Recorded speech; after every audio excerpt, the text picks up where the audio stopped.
मौसम गर्मा की तातीलात के बाद पंजाब भर के स्कूलों में कुरानी निसाब लाजिम करार दे दिया गया। हमारे नुमाइंदे मोहम्मद नवीद गुराई की तफसील के मुताबिक पंजाब भर के स्कूलों में कुरानी निसाब की तालीम को लाजमी करार दे दिया गया।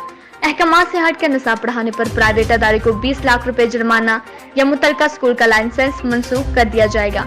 लाहौर समेत पंजाब भर में 2 अगस्त से कौमी निसाब यकसा पढ़ाया जाएगा। स्कूल एजुकेशन डिपार्टमेंट ने तमाम अथॉरिटीज को मरासला जारी कर दिया, जिसमें खसूसी तौर पर हिदायत जारी कर दी गई है कि सिर्फ यकसा कौमी निसाब के तहत पहली से 5वीं जमात के बच्चों को सिलेबस लगाया जाए। यकसा कौमी सिलेबस से हटकर निसाब पढ़ाने के लिए Punjab curriculum text book board को दरख्वास्त जमा करवाई जाएगी। सिर्फ Punjab curriculum text book board से मंजूर शुदा किताब ही नए सिलेबस में शामिल हो सकेगी।